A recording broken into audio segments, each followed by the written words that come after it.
All right, hello. Welcome. It's the Cup Chasers podcast. Thanks for being here. Thanks for listening. What in the world is going on at Chelsea Football Club? The Bully Shore continues. And if you're enjoying this season on the Bully Shore, smash up the likes, go ahead and subscribe to the channel, get that notification bell on. Guys, before we get to the Brentford game, another coach is pulled out of the race. I don't blame What's him. going on? I don't blame him. I heard someone I would not work for this clown. I would not work for this clown. Exactly. I heard someone say that Luis Enrique and Nagelsmann did not get an interview. They interviewed Chelsea and decided, you know what? I'm good. I would not work for this clown. So Pochettino's stars on the rise? I would take him. I would take him. I mean, he's former Tottenham, but I mean, he did almost win them a league. He was Tottenham's best manager in recent years. Took them to a champs final, yeah. Yeah. And a semifinal of the FA Cup the season before. And there was another semifinal, I think, of the Carling Cup the season before that. So I mean, if you know how to work with an owner who won't support and or has all the strings attached to his hand, will not give you any power, and you can still perform and still produce, more power to you. But that's not what Chelsea like. I mean, if I wouldn't take this job if I was Levy. Right. That's what I'm saying. You can work with Boyley, but if you are given no power over the team that you can bring in, no power over your transfer window, no say in your necessarily, I want to even say starting lineup for X amount of time. I think Boyley wants to see X amount of players for X amount of time so he can get his jersey sales out because he's done shelled out billions of dollars for a club that he doesn't know how to manage. And the only way he's going to get his money back. And on top of that, he has to pay $3 billion, almost $3 billion to renovate the bridge because they denied the move. So they have to renovate what's already here. That's in the buyout. So now he's out another $3 billion. Like, he's hemorrhaging money. His club's not doing well. He's freaking out and taking all of the control. When you fire Tuchel for not letting you in the locker room because you're going to pitch a fit and you want to play corporate showcase with all your buddies and bring people around the bridge during mid halftime games that we're just now finding out. Yeah, I'm not going to want to manage your club. That's not how I'm managing a club, especially one the size of Chelsea. Good on him. Go ahead. I was going to say, first off, the shirt sales doesn't matter because the way you sign your contract is you agree to the sponsorship and then they get the money back. So there's rumor, though, that Chelsea's about to sign a new shirt contract and they're going to sign a new sponsor as well. Y'all are going through those pretty quick, too. Well, three is crap. Yeah, three won't. Three backed out on us. Three wanted us to take the damn three symbol off of our shirts during the whole thing last year. Yep. Yeah, they didn't want to sponsor us. Right. So we'll have a new sponsor. We'll have a new sleeve sponsor. Wales gone. Yep. Wales gone. Three's gone. Yeah, Wellfin's gone. So I mean, there's more transition at Chelsea, but I will say this. I don't blame Nagelsmann for backing out because I think he wants complete control, but I think there's also some concern with him being as young as he is to allowing him to have that control, which I don't blame either party for that. You know, he's the manager, he should have some control, but I also look at it as, do we want a guy my age making these decisions? I wouldn't want me making these decisions. No. I mean, truthfully. Enrique was a weird situation. It was like he showed up to say, hey, I want the job, and he wasn't even in the realm of consideration. Has the resume. It's just what I read for Enrique was the lack of time he's been at a club now has moved him away from the job because, like Lewis said, international managers have a different mindset. Lewis. Yeah. International managers have a different mindset going into a game or into fielding teams or clubs than actual club managers. And because he has that international mindset, being the most recent on his, that was the issue that I've thought came up with Enrique. But again, I think Enrique wanted too much power because his bullet points he laid out: control of the transfer window to bring in the players he needs, time at the club, guaranteed time to build what he needs to build, which they're not going to do. Chelsea's not going to do that. If you don't come in and perform, you're going to get booted. Yeah. I mean, it's as much as we say that Chelsea's changed, it's still as much the same. Right. Well, if you don't perform, you're gone. Right. That begs the question: does Frank make it to the end of the season? Frank makes it to the. I mean, we have no choice. Frank makes it to the end of the season. I don't know who else. I don't know who else to bring in. Right. Frank makes it at this point. It's only what, 6 games, 7 games. Jackie Moon. Ted Lasso. Frank makes it to the end of the season. My biggest thing is right now, honestly, if you wanted to bring in a savior for the club and you wanted to bring in a namesake for the club, spend the money, pay Mal what he wants, bring him back. Go get John. See, I think he's the dark horse and nobody that or the I would not leave Roma. If I was him, I honestly, Mal, watch this. Don't leave Roma. Build what you need to build over there in Italy. Build it great. You've already won cups. Keep going. They love you there. They love the club. They love what you're building. Dybala loves you. The players love you. Xavier loves you. I love you. Don't come back. Don't ruin it and come back. I would love to see Mal. Don't come back. So I have a question. So say Chelsea struggles and doesn't get a manager anytime soon because of who they are, because whatever's going on. And what if Chelsea, what if Spurs get the manager, say they get Nagelsmann, right? Now, if he goes there, what does that kind of megaphone out to the world about this Chelsea club? Because we already know Spurs, and I'm saying it out loud. Every top tier manager ever who has gone to Spurs has found a way to not be a top tier manager ever. Yeah. And as soon as they leave, they return to being a top tier manager. Just saying it. Right. Well, they think they can be the one to fix it. And if Nagelsmann goes to Spurs knowing who Levy is instead of Chelsea, that's a huge flag. It's a huge flag if he does that. Because I think he's holding out for Real Madrid, honestly. To see what Ancelotti does.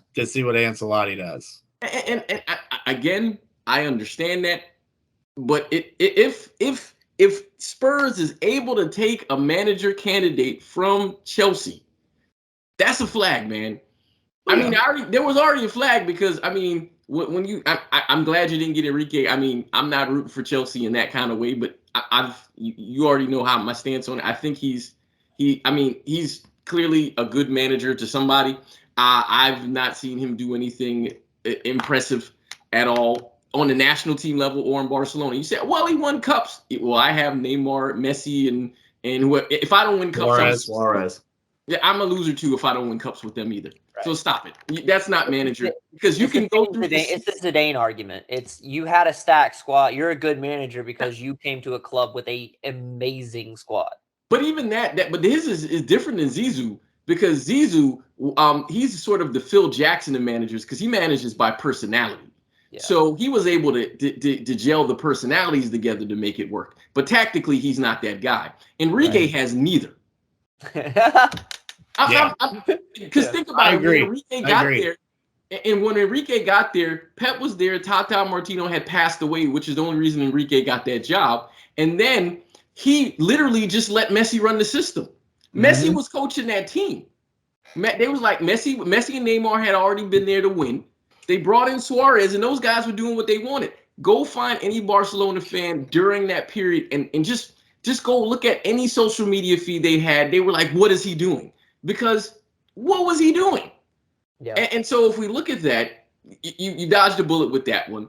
But the greater issue is who wants to go to Chelsea? I mean, maybe you can get Carlo, but if you can't give Nagelsmann the power that he wanted, Carlo's going to want the same thing. Carlo's a winner. Carlo's going to want it. Jose's going to want it.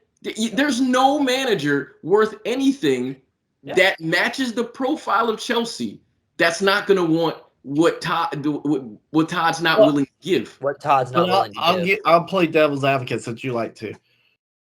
Do you feel confident giving all of that to Luis Enrique? Do you feel confident giving that all to Nagelsmann? Yes. No, I wouldn't. No. I would give it to Nagelsmann. Not a chance. I would give it to Nagelsmann. Carlo Ancelotti, yes. Jose Mourinho, yes. I'd give it to those. No. I'd give it to Nagelsmann. I don't think they have the profile. And what proven, because Ancelotti and Jose are proven coaches, winners. What proven winner? That's his point. What proven winner wants to go to Chelsea? Which is why Nagelsmann is the answer. Which is Poch is the best. Honestly, with the running. Well, Pochettino, I agree. Pochettino, most definitely, yeah. We have that's the best option. Similar to Brendan Rodgers, who had Coutinho money for 35,000 years. Right. Pochettino had Bale money. Right. And they brought in 13,000 players who no one knows where they are. I mean, they're super wealthy somewhere, living somewhere with their money.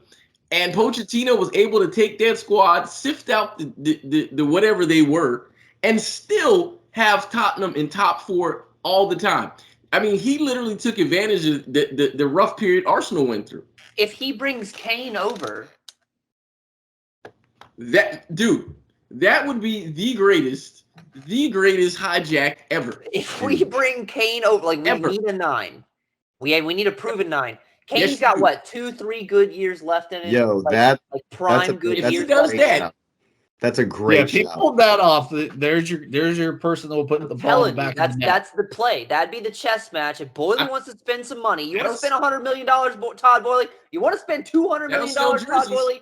You bring both of those into the club. I'm not gonna lie. Kane up top for Chelsea would be dangerous. It would be.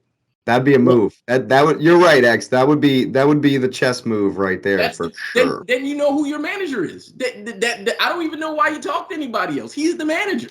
Todd Boehly, take a listen. Well, they're meeting this week. Take a listen to the pod, man. That's the answer. If you pay attention, unless it's now. You got to bring in Poch. If you pay attention to the what announced, because it's starting to trend that way too. A lot of people are like, "Yo, why did Harry Kane stay at Spurs?" Harry Kane has 1 year left on his deal after this year. He's either leaving or he's going to sell. So or they make money. Right? They either make money or he leaves for free. You let Harry Kane leave for free. That is a Tottenham move. Do not Spurs yourself. That's very Spursy. Very Spursy. Do not Spurs yourself, Spurs. You sell them to us. We'll buy him. Honestly, you can bend Todd Boehly over a barrel. We've seen it happen. Don't even buy him. Just trade 10 of your players to give you Sterling, and they still would have 25 players. Just trade a whole team. Sterling and Havertz. Trade a whole 11 players for Harry Kane. All I will say on Luis Enrique is Morgan Braithwaite. That's all I'll say. Fair enough. So, it's Brentford on Wednesday. No one will be watching this game. There's only one game that anyone's watching on Wednesday. But hey, some of us will split screen here. Yes, the people that are going to the bridge will get to watch the Chelsea Brentford game. What does Frank do? How do you beat Brentford? How do you Ivan Toney? Ivan Toney with 2. That's your all right. What's your prediction? 2-1. Ivan Toney. 2-1. 2-1 to Chelsea and Ivan Toney scores? No. 2-1 Brentford. I just wanted to make sure. Chelsea are not good right now. Hey, man, I love you guys. They're not good. No, we're not good. Any hope, Vince? We can't score. Damn. Any hope at all? They're not good. I actually have hope. I would love to see the lineup before I give you a prediction. I think that's not how that goes. I think that it's full focus going forward. I think that Frank really starts auditioning for another job at this point. The 45 minutes against Real was bright. I think if you bring that, type of play, except for letting, Shabalala be the trying to cover Rodrigo. I can't believe that. Anyways, I got us going 2-1 Chelsea. I think we get a win at the Bridge. I know against Brighton I said 1-1 and we lost 2-1, but I think this is actually a better matchup for Chelsea. Fair enough. X, what do we think? I'm going to go 1-0. 1-0 to the Bees. Heard it. Bees! The Bees. No, I'm going to go 1-0 to the boys. This is my problem every week with us since even pre-Potter even, we don't have a goal scorer. Like, we just don't have anyone to convert. And the people who we relied on to convert don't play in our system or don't play at all. So it just baffles me about where it is and who it is going to be. So that's we're going to get one from somewhere, maybe a header on a corner kick. Fofana's going to put a lucky one in. Yeah, Wesley Fofana just going up. And, he's the only one that still plays for the club. Like, him and a couple other players are still the only ones who believe in the club and love the club for what it is. Like, Fofana's a boyhood Chelsea fan, grew up being a Chelsea fan. He loves the club. He says he'll die for the club. And, and honestly, I actually have a rant like Patrick. I'll take like 30 seconds just to put this out here. I'm heavy against the whole Potter situation. But to y'all's point, you kept asking a question that would, at some point the players have to stand up and respect themselves. At some point the players have to come around and be like, hey, we're not going to lose these games. There's one player who came to mind over the course of the week when I was kind of reading everything and looking back at the season and doing a little bit of reflection. Thiago Silva's an issue. Has been an issue. Been your best player. Best player on the field, cancer in our locker room. When Tuchel left, Thiago Silva took it personal. When he's supposed to be our leader, that's our John Terry in our locker room, right? That's the people everyone's looking for. You have the knowledge, you have the skill set, you have the pedigree. You're supposed to be this rock in our locker room. Everyone respects Thiago Silva for the player he was, the legacy he has.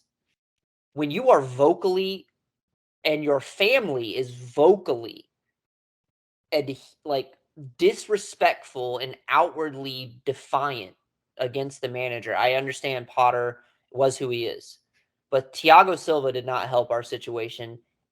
He was not the person we needed him to be this season. And I want that to be kind of put out there because no one wants to talk bad about Thiago. I love Thiago Silva. I love what he did for our club. I love the fact that he won the Champions League with us. He brought it in. But you have to understand, Thiago Silva loved Thomas Tuchel. Thiago Silva respected Thomas Tuchel.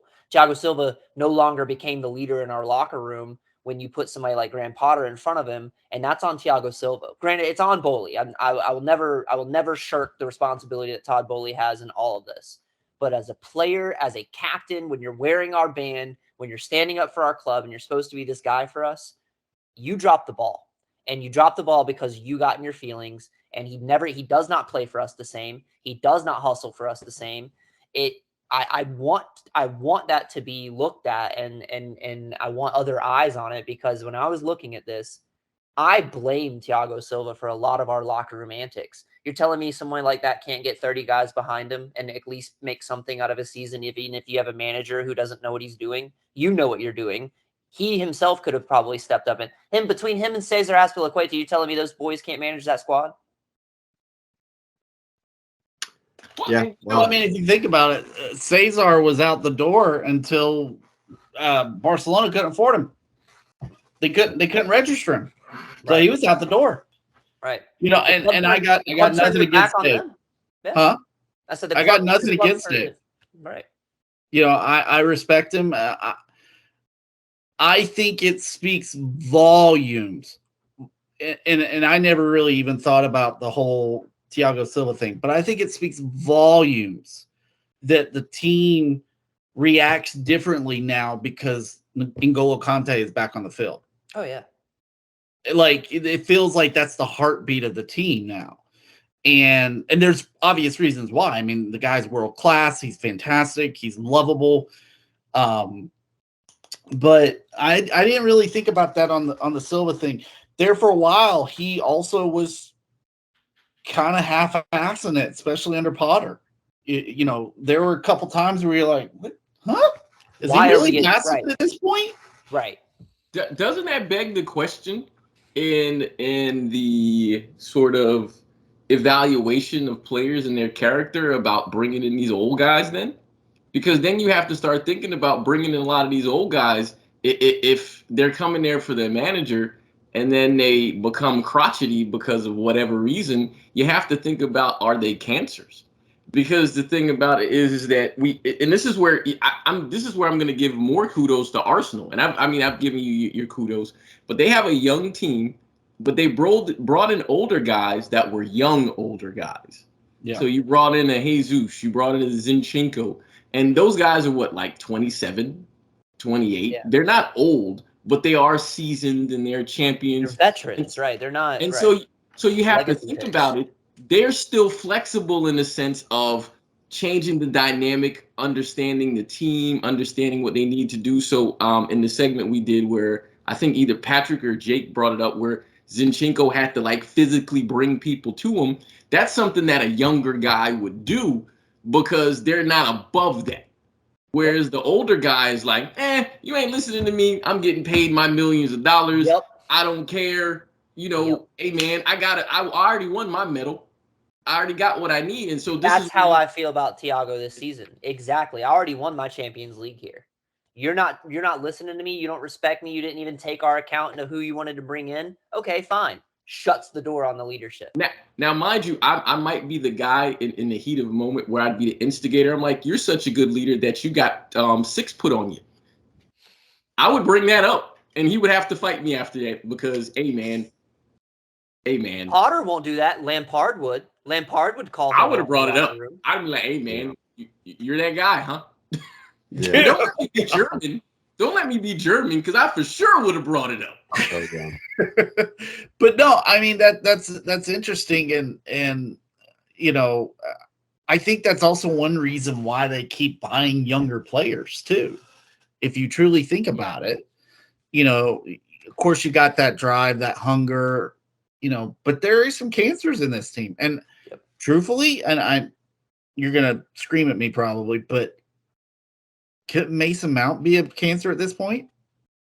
Mason Mount, he was, and exactly. But Mason, and again, this all stems. It's not the reason why, and I don't want to say, Mason Mount's Mason Mount got disrespected because you fired his manager and you completely wrecked his club. I get that. Like, I 100% sympathize with Mason Mount, probably the most out of anyone in that locker room. Like, I truly feel for his situation. I think a lot of people don't see what Mason Mount's really going through. Like, Reece James loves the club in a sense, but he's an academy player. Mason Mount was the embodiment of Frank Lampard. Like, he was supposed to be Mr. Chelsea. Like, that is his role in the club. That's what he was brought up and bred to do. And it all got ripped out from underneath him. I would feel some type of way as well. I don't want to take that away from him. Mason Mount's too young. You're not going to get Thiago Silva to listen to Mason Mount. You're not going to get Cesar Azpilicueta to listen to Mason Mount. You're not going to get Jorginho to listen to Mason Mount. No. Or better yet, you're not going to get Aubameyang to rally behind someone like Mason Mount. Aubameyang's not rallying behind anyone. Aubameyang isn't even around to rally. He's hanging out in the Barca locker room. Let alone. But and it's for all these reasons. I just wanted to take that second to put that into y'all's head and like really think about. I truly blame. Like, I want to say it's the leadership in our locker room. We lost all of that, and the people who we brought in just didn't step up for us, and that's on them. That's on them. It's for all these reasons, and I'll say one last thing about it. I think there's a professionalism that needs to be, these guys need to be held accountable. Okay, yes, this club's in shambles, but you're a professional. You need to show up for the badge. You get paid. You're making $150,000 a week. Like, come on. Absolutely. And I think for all these reasons that I'm going to have to echo Lewis's prediction. And the Toney show, 2-1 to the Bees. Sorry about you guys.